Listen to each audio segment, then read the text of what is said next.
Hello, നമ്മുടെ ചാനലിലെ പുതിയൊരു വീഡിയോയിലേക്ക് എല്ലാവർക്കും സ്വാഗതം. എല്ലാവരും സുഖമായിട്ടിരിക്കുകയാണെന്ന് വിചാരിക്കുന്നു. നാട്ടിലെ വീഡിയോസൊക്കെ കണ്ടോ? സ്നേഹയും കുട്ടനും ഒക്കെ നാട്ടിൽ പോയിരിക്കുകയാണ്. എൻ്റെ വീടും എൻ്റെ പപ്പയും മമ്മിയൊക്കെ നിങ്ങൾ കണ്ടോ? എനിക്ക് ആ വീഡിയോസൊക്കെ കണ്ടപ്പോൾ എനിക്ക് നാട് ഭയങ്കരമായിട്ട് മിസ് ചെയ്തു.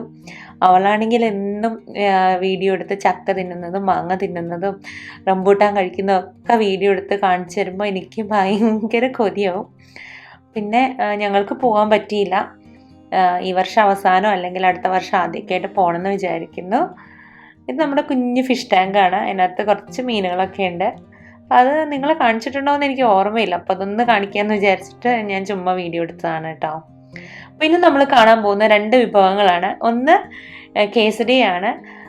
ഇതിവിടെ ആരോണ് ലഞ്ചിനോ അല്ലെങ്കിൽ ബ്രേക്ക്ഫാസ്റ്റിനൊക്കെ ഉണ്ടാക്കി കൊടുക്കാറുള്ള ഒരു സാധനമാണ്. അത് ഇത് ലഞ്ച് ബോക്സിലേക്കും നല്ലൊരു ഐറ്റമാണ്. പക്ഷെ നമ്മൾ ചൂടാറാത്ത ഏതെങ്കിലും ഒരു പാത്രത്തിൽ വേണം ഇത് ഇട്ട് കൊടുത്തു വിടാൻ വേണ്ടിയിട്ട്. കാരണം ചീസൊക്കെ ഉപയോഗിക്കുന്നതുകൊണ്ട് തന്നെ ചൂടാറിപ്പോയി കഴിഞ്ഞാൽ അതിനൊരു ടേസ്റ്റ് ഉണ്ടാവില്ല. അപ്പം നിങ്ങൾക്ക് ഈ തെർമോസിൻ്റെ ലഞ്ച് ബോക്സ് ഒക്കെ ഉണ്ടെങ്കിൽ പരീക്ഷിക്കാൻ പറ്റുന്ന ഒരു ഹെൽത്തി ആയിട്ടുള്ള ഒരു കേസരിയാണ് ഇന്ന് ഞാൻ കാണിക്കുന്നത്. അപ്പം അതിന് വേണ്ടിയിട്ട് ഞാൻ ആദ്യം തന്നെ കുറച്ച് വെളുത്തുള്ളിയൊക്കെ അരിഞ്ഞെടുത്തു. പിന്നെ ബ്രോക്കോളിയാണ് ഇതുപോലെ ചെറുതായിട്ടൊന്ന് ചോപ്പ് ചെയ്തെടുക്കുന്നുണ്ട്. അപ്പോൾ അരണ് ഭയങ്കര ഇഷ്ടമുള്ളൊരു വെജിറ്റബിൾ ആണ് ബ്രോക്കോളി എന്ന് പറയുന്നത്. അപ്പോൾ ഞാൻ അവന് ഇഷ്ടമുള്ള രീതിയിൽ ഇന്ന് ഉണ്ടാക്കിയെന്നേ ഉള്ളൂ. പല രീതിയിൽ ഇത് ഉണ്ടാക്കാം കേട്ടോ. ഇത് കുറച്ച് ഗ്രീൻ ഓനിയൻ ഒന്ന് അരിഞ്ഞെടുക്കുന്നതാണ്. വളരെ കുറച്ച് ഇൻഗ്രീഡിയൻസേ ആവശ്യമുള്ളൂ. പക്ഷെ വളരെ എളുപ്പത്തിൽ അതുപോലെ തന്നെ ഹെൽത്തി ആയിട്ട് കൊടുക്കാൻ പറ്റുന്ന ഒരു ഐറ്റമാണ്. അപ്പം ഞാനിങ്ങനെ ഗ്രീൻ ഓനിയൻ ഒന്നിങ്ങനെ അരിഞ്ഞെടുത്തതാണ് കേട്ടോ. ഇത് ഇന്ന് കാണിക്കാൻ പോകുന്ന രണ്ട് വിഭവങ്ങൾ 2 ദിവസം ഉണ്ടാക്കിയതാണ് കേട്ടോ. ഒരേ ദിവസത്തെ വിഭവങ്ങളല്ല. അപ്പോൾ ഇത് നമുക്കൊന്ന് അരിഞ്ഞെടുത്തിട്ട് വരാം. അതിനകത്തേക്ക് ചേർക്കുന്ന പ്രോട്ടീൻ സോഴ്സ് എന്ന് പറയുന്നത് ഹാമാണ്. ഞാനിവിടെ ഹാം ഇങ്ങനെ വാങ്ങാൻ കിട്ടുന്നത് ചെറുതാക്കി അരിഞ്ഞെടുക്കുന്നുണ്ട്. കാരണം അവന് കഴിക്കാൻ എളുപ്പം ഇങ്ങനെയുള്ള ചെറുതാക്കി അരിഞ്ഞെടുക്കുമ്പോഴാണ് കഴിക്കാനായിട്ട് എളുപ്പം. പിന്നെ അത് നമ്മൾ ഉണ്ടാക്കുന്നത് ഒലിവ് ഓയിലാണ്. അപ്പോൾ നിങ്ങളുടെ കയ്യിൽ ഒലിവ് ഓയിൽ ഇല്ലെന്നുണ്ടെങ്കിൽ വേറെ ഏതെങ്കിലും ഓയിൽ വെച്ച് ചെയ്യാം. പക്ഷേ ഒലിവ് ഓയിലായിരിക്കും ഇതിനൊക്കെ പറ്റിയൊരു ഓയിൽ എന്ന് പറയുന്നത്. ഇനി ആ വെളുത്തുള്ളിയുടെ പച്ച മണമൊക്കെ മാറിക്കഴിയുമ്പോൾ നമ്മൾക്ക് അടുത്ത ഇൻഗ്രീഡിയൻറ്റ് ചേർത്ത് കൊടുക്കാം. ഞാൻ ഒരു കാര്യം പറയട്ടെ, ഇത് വളരെ ഫില്ലിംഗ് ആയിട്ടുള്ള ഹെൽത്തി ആയിട്ട് നമ്മൾക്ക് എല്ലാവർക്കും കഴിക്കാൻ പറ്റും. നമ്മുടെ കുട്ടികൾക്കും നമുക്കൊക്കെ കഴിക്കാൻ പറ്റുന്ന ബ്രേക്ക്ഫാസ്റ്റ് ആയിട്ടോ അല്ലെങ്കിൽ ലഞ്ച് ബോക്സ് ആയിട്ടോ എന്ത് വേണേലായിട്ട് നമ്മൾക്ക് അതിനെ കൺവേർട്ട് ചെയ്യാം കേട്ടോ. കാരണം ചൂടാറാത്തൊരു പാത്രം ഉണ്ടായാലും മതി നമ്മൾ ലഞ്ചായിട്ട് കൊണ്ടുപോകണമെന്നുണ്ടെങ്കിൽ. അപ്പോൾ ഞാൻ അതിനകത്തേക്ക് ഇപ്പോൾ ചേർത്ത് കൊടുത്തത് ഹാമും അതുപോലെ തന്നെ ബ്രോക്കോളിയും ചേർത്ത് കൊടുത്തു. ഇനി ഇതിൻ്റെ സ്ഥാനത്ത് നിങ്ങൾക്ക് വേവിച്ച ചിക്കനോ അല്ലെങ്കിൽ വേവിച്ച ഏത് മീറ്റ് ഐറ്റം ആണെങ്കിലും ചേർത്ത് കൊടുക്കാം. നിങ്ങൾക്ക് ഹാം കിട്ടിയില്ല അല്ലെങ്കിൽ ഇത് ഇഷ്ടമല്ല എന്നുണ്ടെങ്കിൽ പിന്നെ ബ്രോക്കോളിക്ക് പകരം ഇഷ്ടമുള്ള വെജിറ്റബിൾ ഏതാണോ, നമ്മുടെ കുട്ടിക്ക് ഇഷ്ടമുള്ള ഏതാണോ അതൊക്കെ ചേർത്ത് കൊടുക്കാം. ഇനി അത് അവിടെ കിടന്നൊന്ന് കുക്കാവുന്ന നേരം കൊണ്ട് നമുക്ക് മുട്ട പൊട്ടിച്ചൊഴിക്കാം. അപ്പം ഇന്ന് നമ്മൾ ഉണ്ടാക്കുന്നത് ബ്രോക്കോളി ഹാം ആൻഡ് എഗ് കേസരിയാണ്. അപ്പം ഞാൻ അതിനകത്തേക്ക് വേണ്ടിയിട്ട് ഞാനൊരു 4 മുട്ടയോളം ഒക്കെ എടുക്കുന്നുണ്ട്. നമ്മൾക്കിടെ ഇഷ്ടത്തിനനുസരിച്ച് മുട്ടയുടെ അളവിലൊക്കെ വ്യത്യാസം വരുത്താം. അതിനകത്തേക്ക് കുറച്ച് ഉപ്പും അതുപോലെ തന്നെ പെപ്പർ പൗഡർ ഇട്ടിട്ട് ജസ്റ്റ് ഒന്ന് നന്നായിട്ടൊന്ന് വിസ്ക് വെച്ച് അടിച്ചെടുക്കുകയാണ് ചെയ്യുന്നത്. അപ്പോഴേക്കും നമ്മുടെ ഇതൊക്കെ നമ്മൾ പച്ചക്കറിയും ഹാമും വെന്ത് വരുന്ന സമയം കൊണ്ട് നമ്മൾക്ക് ഇതെല്ലാം ചെയ്ത് വെക്കാവുന്നതാണ്. അപ്പോൾ ഞാൻ പറഞ്ഞല്ലോ, ഇത് വളരെ പെട്ടെന്ന് ഉണ്ടാക്കാൻ പറ്റുന്ന ഒരു കാര്യമാണ്. ഞാനാണെങ്കിൽ മുട്ടയിൽ പെപ്പർ പൗഡർ ചേർത്ത് കൊടുക്കാനായിട്ട് മറന്നു പോയിട്ടുണ്ട്. പിന്നീട് ആണ് അത് പാനിലേക്ക് ഒഴിച്ചു കഴിഞ്ഞിട്ടാണ് ഞാൻ ചേർത്തത്. പക്ഷെ നിങ്ങൾ ഉപ്പും പെപ്പർ പൗഡറും ഇട്ടിട്ട് വേണം നന്നായിട്ട് ഇങ്ങനെ ബീറ്റ് ചെയ്തെടുക്കുക.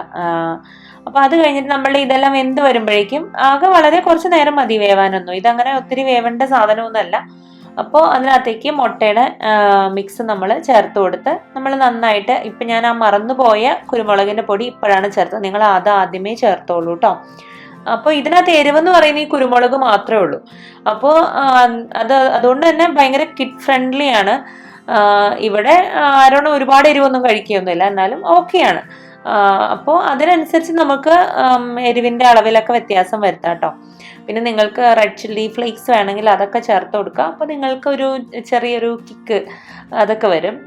അതായത് ഒരു എരിവ് കൂടുതൽ ഇഷ്ടമുള്ളവരുണ്ടാവില്ലേ. ഇവിടെ പിന്നെ മൈൽഡ് എരിവാണെങ്കിലും അത് ഓരോ വിഭവങ്ങൾക്ക് അനുസരിച്ച് ഇവിടെയുള്ള ആൾക്കാരുടെ ഇഷ്ടവും മാറിക്കൊണ്ടിരിക്കും. അപ്പോൾ നമ്മളിത് നന്നായിട്ട് നല്ല ഡ്രൈ ആയിട്ടുള്ള ഒരു മിക്സാക്കി മാറ്റുക. അത് കഴിഞ്ഞിട്ട് നമ്മൾ അരിഞ്ഞു വെച്ചിരിക്കുന്ന ഗ്രീൻ ഒനിയൻ ചേർത്ത് കൊടുക്കുക. അത് ലാസ്റ്റാണ് നമ്മൾ ചേർത്ത് കൊടുക്കുന്നത്. ഇതൊന്നും ഇല്ലെങ്കിലും വലിയ കുഴപ്പമൊന്നുമില്ല. എന്നിട്ട് നമ്മളുടെ മിക്സ് നന്നായിട്ടൊന്ന് ഡ്രൈ ആവുന്ന വരെ നമ്മളൊന്ന് ഇളക്കി കൊടുത്തു കഴിഞ്ഞാൽ നമ്മളുടെ ഫില്ലിങ് റെഡിയായി.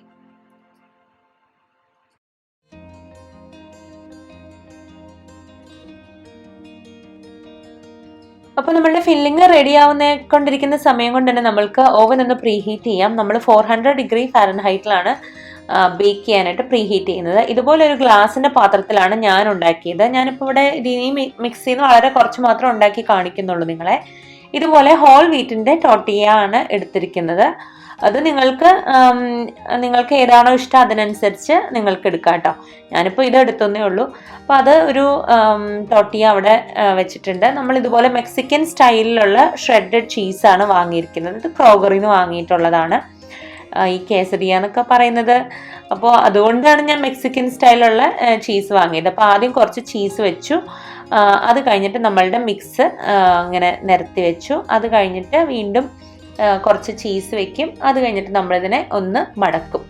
ഇതാണ് ഒരു ബേസിക് ആയിട്ട് ഇങ്ങനെയാണ് നമ്മൾ കേസരിയ ചെയ്യുന്നത്. അപ്പോൾ ഇതിൻ്റെ മിക്സും അതുപോലെ തന്നെ ഉപയോഗിക്കുന്ന ചീസും കാര്യങ്ങളും എല്ലാം ഓരോന്നിലും വ്യത്യാസമായിരിക്കുന്ന മാത്രം.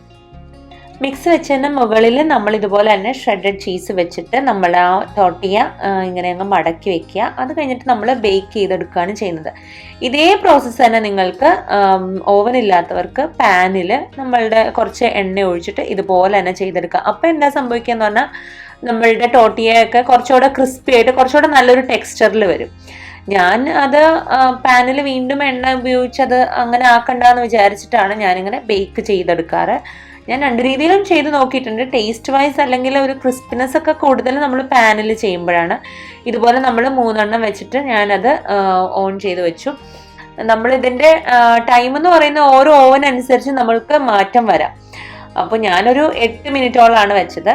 ഇനി അതിൻ്റെ കൂടെ നമ്മൾക്ക് കോമ്പിനേഷൻ ആയിട്ട് ലഞ്ച് ബോക്സിലൊക്കെ കൊടുത്തു വിടുന്ന, അല്ലെങ്കിൽ നമ്മൾ ഈവൻ ബ്രേക്ക്ഫാസ്റ്റിനാണെങ്കിൽ ഞാൻ ആരാണ്ട് കൊടുക്കുന്ന ഒരു കോമ്പിനേഷൻ എന്ന് പറയുന്നത് ഈ ടൈപ്പ് ഫ്രൂട്ട്സ് ഒക്കെയാണ്. ഇത് ഞാൻ നിങ്ങളെ ഒന്ന് അറേഞ്ച് ചെയ്യാനായിട്ട് ഒന്ന് ജസ്റ്റ് കാണിച്ചെന്നേ ഉള്ളൂ കേട്ടോ. നിങ്ങൾ ഇതുപോലത്തെ തെർമോസിൻ്റെ ലഞ്ച് ബോക്സിലാണ് ഇത് കൊടുത്തു വിടേണ്ടത്. അല്ലെങ്കിൽ ചൂടാറിപ്പോയിട്ട് അത്ര ഒരു രസം ഉണ്ടാവില്ല. അല്ലെങ്കിൽ നമ്മൾ രാവിലെ തന്നെ കഴിക്കാനായിട്ട് എടുക്കണം. ഇത് ഇന്ന് ഞാനിത് ഉണ്ടാക്കിയ ദിവസം എന്ന് പറയുന്നത് സ്കൂളുള്ള ദിവസമല്ല, രാവിലെ കഴിക്കാനായിട്ടാണ് എടുത്തത്. പക്ഷെ ഞാൻ നിങ്ങൾ കാണിക്കാനൊക്കെ വേണ്ടിയിട്ട് അതിനകത്തൊന്ന് വെച്ച് കാണിച്ചെന്നേ ഉള്ളൂ. അപ്പോൾ ദേ നമ്മളുടെ 8 മിനിറ്റ് കഴിഞ്ഞപ്പോൾ നമ്മളുടെ കേസരിയ റെഡി ആയിട്ടുണ്ട്. ഞാൻ പറഞ്ഞ പോലെ അങ്ങനെ ഒത്തിരി ക്രിസ്പി ആവില്ല നമ്മളിങ്ങനെ ബേക്ക് ചെയ്തെടുക്കുമ്പോൾ. പാൻ ഫ്രൈ ആണെങ്കിൽ കുറച്ചുകൂടെ ക്രിസ്പി ആവും. പാൻ ഫ്രൈ എന്ന് പറഞ്ഞാൽ ഡീപ്പ് ഫ്രൈ ഒന്നും അല്ല കേട്ടോ, വളരെ കുറച്ച് എണ്ണയിൽ. അപ്പോൾ ഇതാണ് നമ്മളുടെ ഹെൽത്തി ആൻഡ് ടേസ്റ്റി ആയിട്ടുള്ള കേസരിയ. അരുണ് ഭയങ്കര ഇഷ്ടമുള്ളൊരു വിഭവമാണ്. എന്നോട് ഇടയ്ക്കിടയ്ക്ക് ചോദിച്ച് ഉണ്ടാക്കിപ്പിക്കുന്ന ഒരു സാധനമാണ് ഈ പറയുന്ന കേസരിയ. ഞാൻ ഇടയ്ക്കിടയ്ക്ക് ഫില്ലിങ്സിലൊക്കെ മാറ്റം വരുത്താറുണ്ട് കേട്ടോ. അപ്പോൾ ഇതുപോലത്തെ റെസിപ്പീസൊക്കെ ഇഷ്ടമാണെങ്കിൽ നിങ്ങൾ പറഞ്ഞാൽ മതി, ഞാൻ ഇനിയും കാണിക്കാം. അപ്പോൾ നമ്മൾ ഇനി ഉണ്ടാക്കുന്നത് കണ്ണൂർ സ്പെഷ്യൽ ആയിട്ടുള്ള കക്ക റൊട്ടിയാണ്. അതിനകത്തേക്ക് കുറച്ച് തേങ്ങ, കുറച്ച് ചെറിയുള്ളി, കുറച്ച് പെരിഞ്ചീരകം ഒക്കെ ഒന്ന് മിക്സിയുടെ ജാറിൽ ഒന്ന് ചെറുതാക്കി ഒന്ന് ക്രഷ് ചെയ്തെടുത്തതാണ്. പിന്നെ നമ്മൾ പത്തിരിപ്പൊടിയിലാണ് ഇത് ഉണ്ടാക്കുന്നത് ഇന്ന്. ശരിക്കും ഇതൊരു ട്രഡീഷണൽ റെസിപ്പി അല്ല, അത് ആദ്യമേ പറയട്ടെ കേട്ടോ. കാരണം ട്രഡീഷണൽ ആയിട്ട് നമ്മൾ പുഴുക്കലരിയൊക്കെ വെള്ളത്തിലിട്ട് അരച്ചെടുത്തൊക്കെയാണ് ചെയ്യുന്നത്. കണ്ണൂരിൽ നിന്നൊക്കെ ഉള്ളവർക്ക് അറിയായിരിക്കും. കക്ക റൊട്ടി അല്ലെങ്കിൽ കുഞ്ഞിപ്പത്തൽ അങ്ങനെയൊക്കെ പേരിൽ അറിയപ്പെടുന്ന പല പേരുകളുണ്ടെന്ന് തോന്നുന്നു. പിന്നെ കുഞ്ഞു റോട്ടി, കുഞ്ഞിപ്പത്തൽ എന്നൊക്കെ ഞാൻ കേട്ടിട്ടുണ്ട്. അപ്പൊ അങ്ങനെ പറയുന്ന ഒരു വിഭവമാണ്. അത് ഇച്ചിരി ലോങ് പ്രോസസ്സാണ്. പക്ഷെ ഞാനത് എൻ്റെ രീതിയിൽ വളരെ എളുപ്പത്തിൽ ഉണ്ടാക്കിയെടുത്ത രീതിയാണ് നിങ്ങൾ കാണുന്നത്. വളരെ ടേസ്റ്റി ആയിട്ടുള്ള ഒരു റെസിപ്പിയാണ് കേട്ടോ. അപ്പൊ നമ്മൾ പത്തിരിപ്പൊടിയിലാണ് നമ്മൾ ചെയ്യുന്നത്. ഞാൻ പറഞ്ഞല്ലോ, അല്ലാതെ നമ്മൾ ചോറ് വെക്കുന്ന അരി നമ്മൾ വെള്ളത്തിൽ കുതിർത്ത് അരച്ചെടുത്തിട്ടൊക്കെയാണ് ഞാൻ കണ്ടിട്ടുള്ളത്. ഇത് ഞാൻ പത്തിരിപ്പൊടി അതിനകത്തേക്ക് ഉപ്പൊക്കെ ഇട്ടു. നമ്മൾ ആ തേങ്ങയും അതുപോലെ തന്നെ ചെറിയുള്ളിയും പെരുംജീരകവും കൂടെ ആയിട്ടുള്ള മിക്സ് അതിനകത്തേക്ക് പൊടിക്കകത്തേക്ക് ചേർത്ത് എല്ലായിടത്തും വരെ നല്ലോണം ഒന്ന് മിക്സ് ചെയ്തെടുത്തിട്ട് നല്ല ചൂടുവെള്ളത്തിൽ കുഴച്ചെടുക്കുകയാണ് ചെയ്യുന്നത്. അപ്പോൾ ഇങ്ങനെ കുഴയ്ക്കാൻ നേരത്തെ ശ്രദ്ധിക്കണം കേട്ടോ, കൈ പൊള്ളാതെ. എനിക്ക് അത് ഇത്തിരി കുഴപ്പമില്ലാത്തതുകൊണ്ടാണ് ഞാൻ അങ്ങനെ ചെയ്തത്. നമുക്ക് നല്ലൊരു പാകത്തിനാക്കി എടുക്കാം. അപ്പോൾ എനിക്ക് തോന്നി കുറച്ചൊരു എന്താ പറയാ, മയം കൂടുതലായി പോയ പോലെ തോന്നി. കാരണം നമുക്കിത് ഇങ്ങനെ ഉരുട്ടി എടുക്കാനുള്ളതാണ്. അപ്പൊ അതുകൊണ്ട് തന്നെ ഞാൻ പിന്നെ കുറച്ചും കൂടെ പൊടി ചേർത്ത് കൊടുത്തു.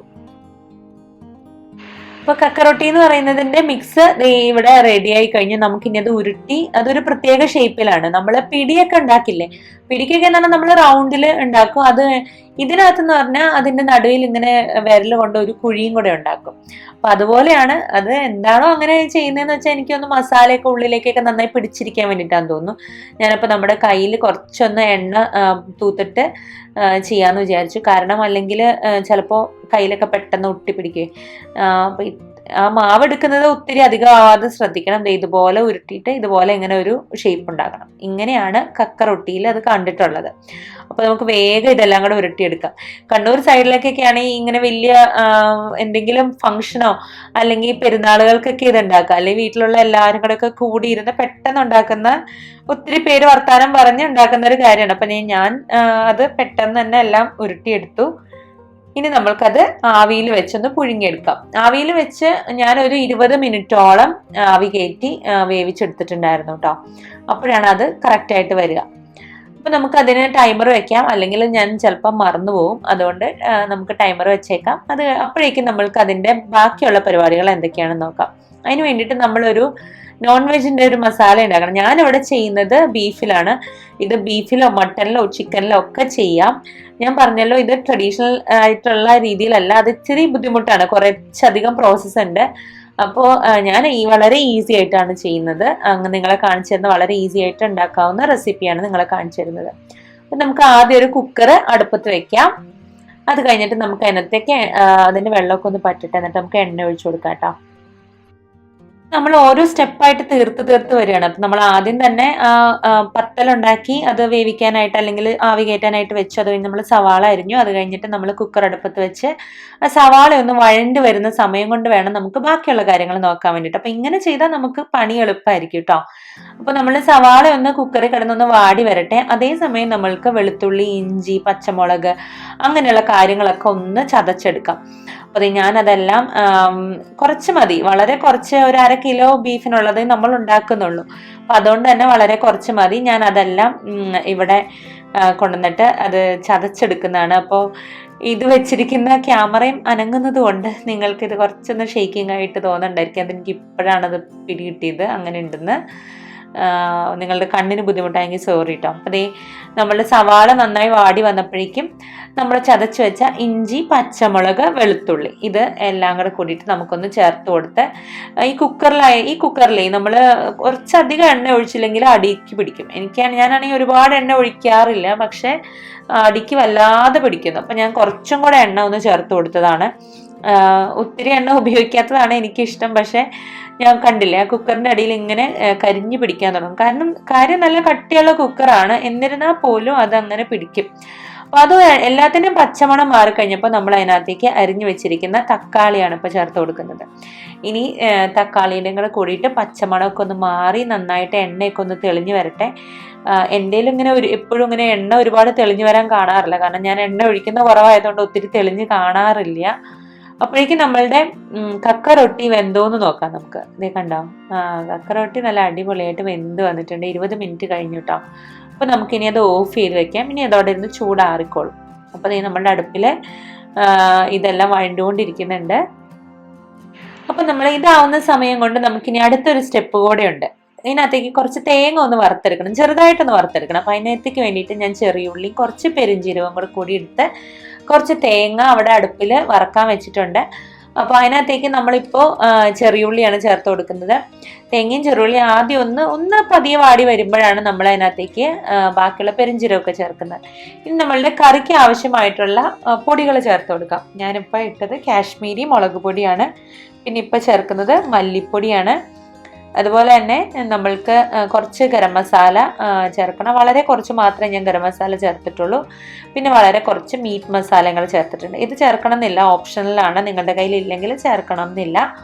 അപ്പോൾ ഇതൊക്കെയാണ് നമ്മളിട്ട പൊടികൾ എന്ന് പറയുന്നത്. മഞ്ഞപ്പൊടി ചേർത്തിട്ടില്ല കേട്ടോ, കാരണം എന്താണെന്ന് വെച്ചാൽ നമ്മൾ ആ തേങ്ങ വറുക്കുന്നതിലേക്ക് മഞ്ഞപ്പൊടി ചേർക്കുകയും, അപ്പോൾ അതിനുള്ള അത്രയും മഞ്ഞപ്പൊടി മതി. അതുകൊണ്ട് ഞാൻ ഇതിനകത്ത് പ്രത്യേകിച്ച് മഞ്ഞപ്പൊടി ചേർത്തിട്ടില്ല. അപ്പോൾ നമ്മുടെ തേങ്ങ ഒന്ന് 1-2 മിനിറ്റൊക്കെ ഒന്ന് വറുത്ത് വന്നപ്പോഴേക്കും നമ്മൾ അതിനകത്തേക്ക് പെരിഞ്ചീരകം കൂടെ ചേർത്ത് കൊടുത്തു. അപ്പുറത്തെ അടുപ്പിൽ അതൊന്ന് ചാവട്ടെ. തീയലിന് ആവുന്ന പോലെ ഒന്നും ആ പാകത്തിലേക്കൊന്നും ആവേണ്ട ആവശ്യമില്ല, അതിലൊക്കെ താഴെ ആയാൽ മതി. അതിനകത്തേക്ക് കുറച്ച് കറിവേപ്പിലയും കൂടെ ചേർത്ത് കൊടുക്കുന്നുണ്ട്. അതുപോലെ തന്നെ നമ്മുടെ കറിയിലേക്കും കറിവേപ്പില ചേർത്ത് കൊടുത്തു. എന്നിട്ട് നമുക്ക് നന്നായിട്ടൊന്ന് ഇളക്കാം. അടിക്ക് പിടിക്കാതെ, എൻ്റെ കുക്കർ ആയതുകൊണ്ട് ഇടയ്ക്കിടയ്ക്ക് അടി പിടിക്കും, അതുകൊണ്ട് നന്നായിട്ട് ഇളക്കി കൊടുക്കണം. ഒത്തിരി ഒന്നും എണ്ണ തെളിഞ്ഞ് കാണാനുള്ള അത്ര എണ്ണ ഞാൻ അതിനകത്ത് ഒഴിച്ചിട്ടില്ല, അവിടെ കാണാൻ പറ്റില്ല നമുക്ക് അങ്ങനെ ഒത്തിരി തെളിഞ്ഞു വരുന്നതേ. അപ്പൊ അതേ തേങ്ങ അവിടെ വറുത്ത് വരട്ടെ കേട്ടോ. അപ്പൊ മസാലയുടെ പച്ചമണമൊക്കെ നന്നായിട്ട് മാറിക്കഴിയുമ്പോൾ നമ്മൾ കഴുകി വൃത്തിയാക്കി വെച്ചിരിക്കുന്ന ബീഫാണ് ചേർത്ത് കൊടുക്കുന്നത്. നിങ്ങൾക്ക് ഏത് മീറ്റ് വേണമെങ്കിലും ഇതുപോലെ തന്നെ യൂസ് ചെയ്യാം. എന്നിട്ട് നമുക്ക് നന്നായിട്ട് ഇളക്കി കൊടുക്കാം. ആവശ്യത്തിന് ഉപ്പും പിന്നെ കുറച്ച് മല്ലിയിലയൊക്കെ ചേർത്തിട്ട് നമുക്കതിനെ അടുപ്പിൽ വെച്ചിട്ട് കുറച്ച് കുക്കർ കൂവിക്കണം. അത് നമുക്കിടെ ഓരോ ബീഫിനനുസരിച്ച് വേവിലൊക്കെ വ്യത്യാസം വരുമല്ലോ. അപ്പോൾ എത്ര തവണ കൂടെന്നുള്ളത് അത് ഓരോ ബീഫിനൊക്കെ അനുസരിച്ച് വ്യത്യാസമായിരിക്കും.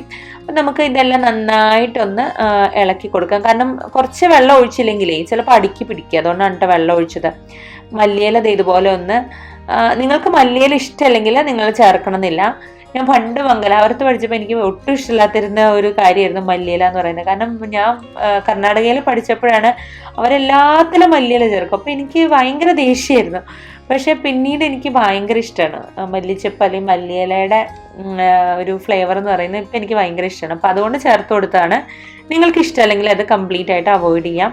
കുക്കറിൻ്റെ മൂടി അടച്ചു വെച്ചിട്ട് നമ്മൾക്ക് അതിനെ വിസിലേൽപ്പിക്കാം, അല്ലെങ്കിൽ ഞാനിവിടെ ഇടയ്ക്ക് കൂവിക്കാന്ന് പറയും. അപ്പം നമ്മളതിന് ഞാനൊരു 2-3 പ്രാവശ്യം കൂവിപ്പിച്ചേ പിന്നെയാണ് അത് കറക്റ്റായിട്ട് വെന്ത് വന്നത്.